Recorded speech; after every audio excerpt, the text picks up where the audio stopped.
Only he is him. It's the guy Gholy repping Gholy.com, and I don't care when you saw the movie. I just saw the movie. I don't care when you saw the movie.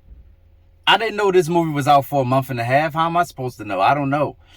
What I'm going to do is, on this channel, even though we keep it hip-hop, things that are culturally relevant, like Michael Jordan is culturally relevant, I'm going to do movie reviews on the movies, too. So I'll make sure I see a few more of these when they first drop, so y'all can boom. Air. I'm impressed. I'm impressed with Air. Let's start at the casting. Ben Affleck is Phil Knight. Chris Tucker, supporting cast. Viola Davis, supporting cast. That other dude, I forgot his name. I love him. Ozark dude, I love him. Forget his name all the time.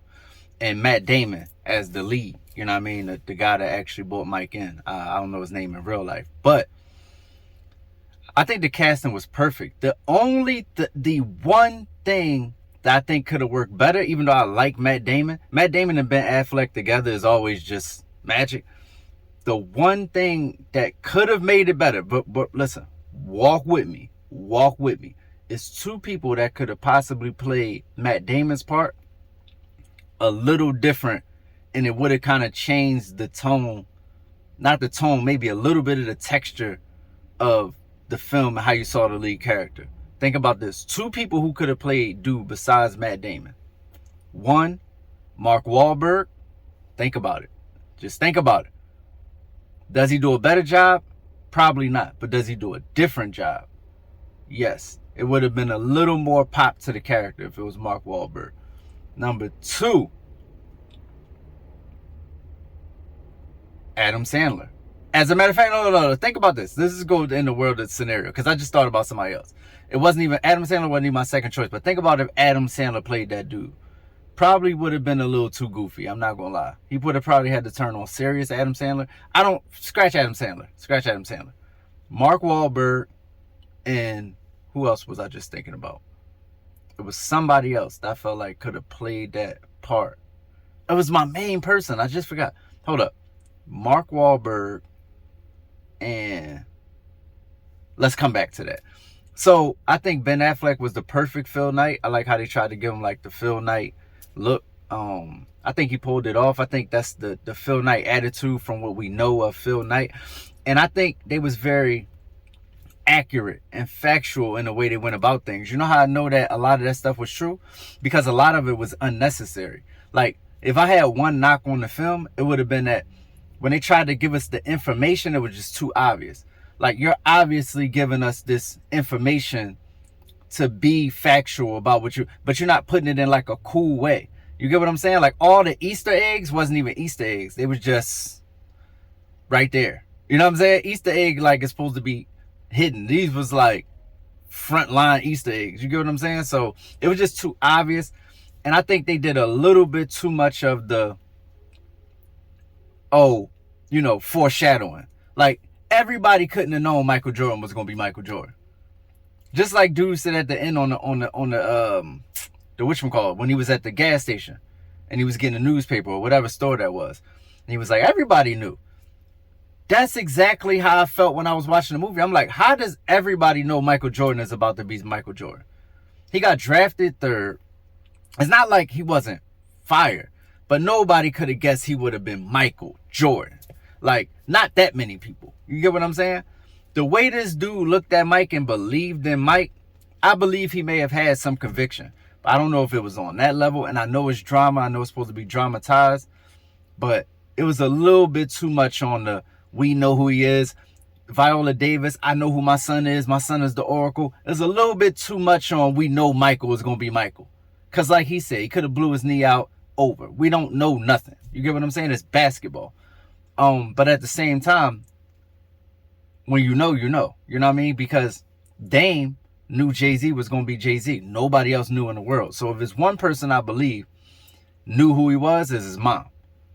So that was cool. But then, like, because it's weird because Matt Damon, think about it. Matt Damon is trying to figure out who he wants. He sees Michael Jordan the entire time. But all of a sudden, one day, he just look at the film and go, he's the greatest of all time. You get what I'm saying? He's going to win Your son is going to win. This is what I'm saying with the foreshadowing. Your son is going to win multiple MVPs. He's going to win defensive player and da da da. And the mom say he's going to do all that, or he's going to win 6 championships. Like, come on, man. We don't. Now, come on. Somebody could have said the same thing about Charles Barkley. There's 0 championships. You know what I'm saying? But anyway, I think that the pace of the movie was perfect. I think that, like I said, the casting was perfect. I think that the chemistry was what I was really, really impressed with. Starting off with Matt Damon and Chris Tucker. Who would have known I love to see Matt Damon and Chris Tucker on screen together? This is of course, an older, mature Chris Tucker. He had like changed his voice a little bit, maybe to fit the guy's voice, but definitely to not be Chris Tucker. Because Chris Tucker is so Chris Tucker, he's got to do something to not be Chris Tucker. You get what I'm saying? And, you know, somebody like Denzel, they can't even change their voice. It would sound stupid. But Chris Tucker has a voice that's so high pitched that, like, when he push it down a little bit, it makes sense. You get what I'm saying? It's like, okay, we can get into this and he not be Chris Tucker from Friday and Rush Hour trying to be this dude in air. So I thought that was good. I don't know if that was him, if that was the people who was making it, a producer or director idea, or if it was Chris Tucker idea, but it was dope. The dude that I don't know his name from Ozark and Horrible Bosses, he's always that guy. So putting him in that role made it perfect. You know who I love? I loved the dude who made the sneaker. I felt like that dude, and maybe they did on purpose because like the guy actually passed away who made the actual sneaker and decided to put the Jordan logo on the thing, which I'm glad they gave him his props for. I'm glad they gave everybody their props. Even the guy who said air on the phone, that's what I'm saying. I guarantee you that was true to life. I guarantee you this stuff is factual. You know what I mean? That's what I liked about it, is like they stuck to the facts and then built around it like an after school special. You get what I'm saying? But much better. I'm just saying, they built around the facts. They didn't go into a too fantasy of a world. They kept it right there on the ground. So I like that. But yeah, I like that dude. He had a lot of heart. He played that role so well. You know what I'm saying? He's supposed to be like this nerdy geek guy who just like is in the basement, is obsessed with shoes. And, you know, when he came to him with the idea, he said, man, we need this in a day. He said, sure. I like the heart of that character. I feel like he brought it to life. Whoever that dude was, I've never seen the real dude in my life. And like I said, long live that guy because he passed on. But he played that like, I know that's how that dude had to be. Like the attitude of that man, I know he was like that in real life. So I like that and I appreciated that for him and his family and his legacy. I'm glad it got to be out there. I love the conflict. Because, you know, it's only one conflict that this story can have, right? The whole thing is about signing Michael Jordan. The only conflict you can have is not signing Michael Jordan. It's like the only place it could go. Another thing that about the story was limiting. It was limited. Trying to tell the story of signing a single person is just limited. It's just limited places where you go. So within where they could play, I feel like they pulled it off. But at the end, it doesn't feel like much. If I had one more knock on the movie, at the end of the movie, you go, oh, they signed him. You get what I'm saying? Like, I think they could have had they should have did a real Michael Jordan montage or something. So we could really drill home the significance of the signing. You get what I'm saying? They did a little flash of who Michael Jordan was, but I think they should have had like a 10-minute joint. I ain't gonna lie, because just to drill the point home, because you might forget who Mike, not you might forget who Mike is, but you might not remember why this is so important once you get to the end of it. Until you go to a sneaker store, you'll be like, oh, Jordan, yeah, Jordan's cool. But like, it didn't feel like that in the movie. It didn't feel like, oh my gosh, they did it. Especially when we know they was going to do it. There's no mystery around it. We knew they was going to do it the whole time. So I feel like They had to add something to make it just a little more satisfying. You know, we Americans, American movies, we want to just be, all we want to do is just be satisfied at the end. You know what I mean? We like to eat big sandwiches because it fills us up. We like big, stupid, unnecessary stuff because it fills our egos. So at the end of our movies, we just like to feel full. You get what I'm saying? I ain't feel full. I felt like halfway full. But it was good. It was a good meal, but I could have had 2 of them. You get me? Double the size. Pause. And I think that overall, it's a super dope movie. I maybe give it like a 4.2 out of 5. No, let's go 3.9. Let's go between 3.9 and 4.2 out of 5. But I do not think it'll be a classic because it has no replay value. Once again, that's not on nobody but the actual story. It's a story about a signing. So it's only so if I watch that movie again, it'll be the last time. I do want to watch it again, but I know it's not a repeat thing. I know like 30 years from now, nobody's gonna be like, yo, put on that air. It's not a big enough, not a grand enough story. You know what I'm saying? But for what they did, what they could have done, they did it. And I'm glad they went all out with the casting. I'm glad they went and got Viola Davis as the mom, because it's only one person to cast as Michael Jordan's mom if she had that type of attitude. And come on, who else you gonna give? There's only 2 people you could have got. You could have got Angela Bassett and Viola Davis. Viola Davis looks more like the mom. What we gonna do? You get what I'm saying? Angela Bassett probably looked too good for that role. I'm gonna be honest with you. She just coming there looking all stunning and shit. Not saying Michael Jordan's mom is attractive or unattractive. I'm just saying she would have been distracting with her nice arms and abs. You know what I'm saying? Just give Viola Davis. She was more like a mom. Even though she played Biggie mom, I got hair clips in my hair. That's why I don't. Even though she played Biggie mom, nobody liked that.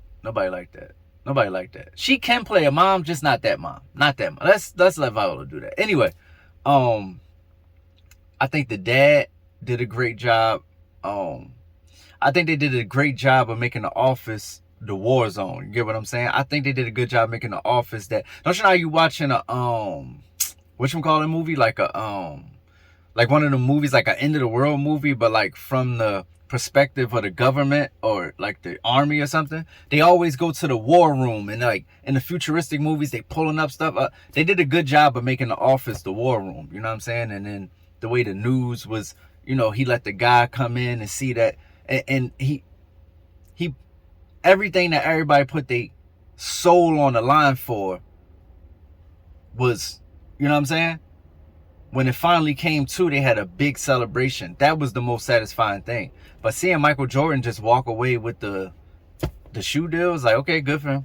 You know what I'm saying? But once again, I think it's a great movie.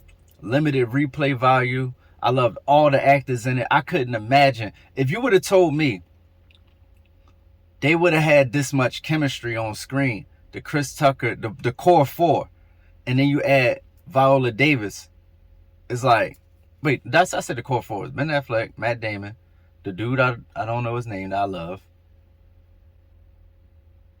and Viola Davis. Yeah. Oh, no, Chris Tucker. And Viola Davis. Yeah. I think they did well on screen together. I don't think on paper that sounds like a nightmare. Yo, is this movie starring Viola Davis, Chris Tucker, Matt Damon, Ben Affleck, and this guy? Like, I'd have been like, well, what are they doing? Like, the only thing you could think of is maybe like those heist movies or something like that. Like, oh, they doing a heist movie? Because where would these people have anything to, you know what I mean? But what they have in communion is Chris Tucker was the resident black guy, you know what I mean? To help draw in, and I like that they did that, because that happens at companies, especially around that time. Like, come on, man. Like, you got these black people from the, you know what I mean, from the South coming up, and you need somebody relatable. You know what I'm saying? Chris Tucker was country. That happens in business. So I like that they made him the token black guy, but in a cool way. It was fire. Yeah, it didn't miss anywhere. The only time it missed was the story. So it's a guy, G Holy, repping gholy.com. That's like a 3.9 to 4.2. Super good movie. A lot of heart. Everybody did their thing in the acting, played it out. Viola Davis did Viola Davis is so consistent that when she does the Viola Davis thing, it's not even a thing anymore. It's crazy. Like, she really killed the role. And so did Chris Tucker. So did Ben Affleck. So did everybody. I'm out.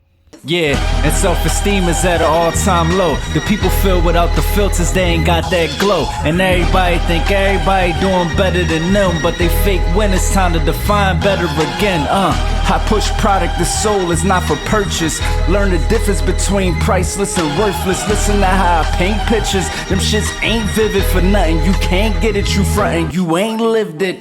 And Keisha got her ass shots now. My youngin' came home from jail, he got his ass shot down. Crazy part about it, that was a man. Oh well, 100K on the gram is waist trainers to sell. The good news, I heard that cloud is bitcoins in hell. You play with me, then you gon' join them as well. Make that appointment myself, this is some truths I've been anointed to tell. To live and die on earth, not on Bell. My angels sing.